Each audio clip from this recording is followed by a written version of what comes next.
کل رات سے اب تک اسرائیلی فورسز نے غزہ میں 70 سے زائد فلسطینیوں کو شہید کر دیا ہے، جن میں بھوک اور افلاس سے شکار لوگ بھی شامل ہیں جو کہ ناظرین امداد لینے گئے تھے۔ سب سے زیادہ تشویشناک واقعہ بیسیکلی ناظرین نیٹرم کوریڈور کے قریب ہوا، جہاں پہ اسرائیلی فوجیوں نے ان لوگوں پر فائرنگ کی جو اپنے خاندانوں کے لیے کھانے کی اشیاء لینے آئے تھے۔ اس حملے میں کم از کم 20 افراد شہید ہوئے، جن میں 12 سالہ بچہ محمد خلیل الامنہ بھی شامل ہے۔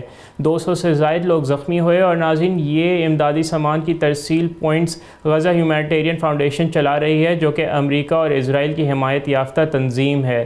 غزہ کے حکومتی میڈیا آفس نے ان جگہوں کو انسانی ذبح خانے کا نام دیا ہے۔ 27 مئی سے جب سے یہ GHF کا کام شروع ہوا ہے، اب تک 150 سے زائد فلسطینی شہید ہو چکے ہیں اور تقریباً 1500 سے زائد زخمی ہوئے ہیں۔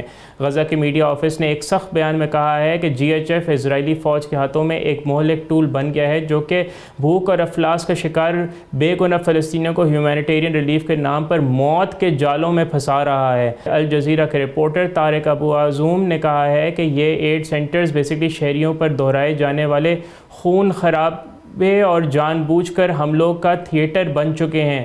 ناظرین انفارچونیٹلی اس وقت غزہ میں اتنی زیادہ تکلیف دہ سچویشن ہے۔ آپ کو نے دیکھا ہوگا کہ گزشتہ ویکنڈ کے اوپر دیکھا ہوگا کہ جو بہت بڑی عالمی حمایت یافتہ کلائمیٹ ایکٹیوسٹ ہیں گریٹا تھرنبرگ، وہ انہوں نے کشتی پہ سوار ہوئی تھیں، وہ غزہ تک امدادی سامان پہنچانے کے لیے، ان تک کو روک کے گرفتار کر کے دوبارہ ڈیپورٹ کیا گیا ہے۔ تو پوری دنیا کی کسی بھی انڈیپینڈنٹ وائس کو نہ غزہ کے اوپر آواز اٹھانے دی جا رہی ہے، نہ کوئی عملی اقدامات کرنے دے رہا ہے اسرائیل کی غاصبانہ افواج۔ اور ناظرین جو گواہ ہیں، جو عینی شاہدین، انہوں نے تصدیق کی ہے کہ اسرائیلی فوج نے کئی سمتوں سے حملہ کیا ہے۔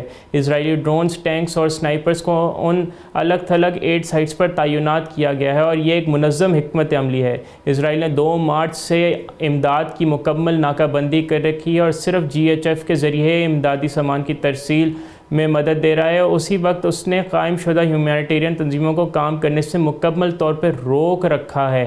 ان تنظیموں کو، جن کے پاس دہائیوں کا تجربہ ہے اور جو پورے غزہ میں سینکڑوں ڈسٹریبیوشن پوائنٹ سے مدد فراہم کرتی رہی ہیں۔ UNRW یعنی UNRWA نے کہا ہے کہ بحران بے مثال مایوسی کی سطح تک پہنچ چکا ہے، اور صرف اگر مئی کے آخر کی بات کریں تو 2700 سے زائد 5 سال سے کم عمر کے بچوں میں شدید غذائی قلت کی تشخیص ہوئی ہے۔ غزہ کے دوسرے علاقوں میں بھی یہی صورتحال ہے، اور ہم ہیں المواسی میں، جسے اسرائیل نے سیف زون کہا ہے، لیکن بار بار وہاں پر حملے ہوتے رہے ہیں اور اسی طرح بے گناہ فلسطینی شہید کیے جا رہے ہیں۔ ایک ایئر اسٹرائک میں 3 لوگ شہید ہوئے، جو کہ ناظرین ڈسپلیسمنٹ ٹینٹس میں پناہ لیے ہوئے تھے۔ تو ناظرین غزہ کی جو صورتحال ہے بہت تشویشناک ہے، دنیا آواز اٹھا رہی ہے۔ رات ہم نے آپ کو پتہ بھی چلا ہوگا کہ دنیا کے بڑے ترین فٹ بال کلب مانچسٹر سٹی کے مینیجر ہیں پیپ گواردیولا، انہوں نے بھی یونیورسٹی آف مانچسٹر میں ان کو جب ڈاکٹریٹ ڈگری دی جا رہی تھی تو انہوں نے بھی وہاں پہ کہا کہ غزہ کی صورتحال ان کے لیے نہایت تکلیف دہ ہے، اور جو وہاں پہ صورتحال ہے وہ بالکل ان ایکسیپٹیبل ہے۔ اسی طرح گریٹا تھرنبرگ، انہوں نے سویڈن سے وہ سیٹ آف ہوئیں اسرائیل کے لیے امدادی سامان اپنی کشتی میں لے کے جا رہی تھیں اپنی پوری تنظیم کے ساتھ، ان کو روکا گیا، انٹرنیشنل واٹرز میں ان کو گرفتار کیا گیا، پورے ناظرین بین الاقوامی قوانین کی خلاف ورزی کی گئی، اور پھر ان کو فورسفلی جہاز میں بٹھا کے دوبارہ سویڈن بھیجا گیا ہے۔ تو بہت زیادہ مسائل پیدا کیے جا رہے ہیں غزہ کے لوگوں کے لیے۔ دنیا کو اب ناظرین ہوش کے ناخن لینے چاہیے، اور اگر گریٹا تھرنبرگ کے ایک عملی اقدام سے اسرائیل اتنی بری طرح ایکسپوز ہوئے، تو اگر پوری دنیا یکجا ہو کے اسرائیل کے خلاف اور غزہ کے شہریوں کے لیے کام کرے تو اس میں بہت بہتری آ سکتی ہے۔ تو دنیا کو چاہیے کہ وہ اس حوالے سے کام کرے۔ سبسکرائب کریں اور بیل دبائیں تاکہ کوئی خبر رہ نہ جائے۔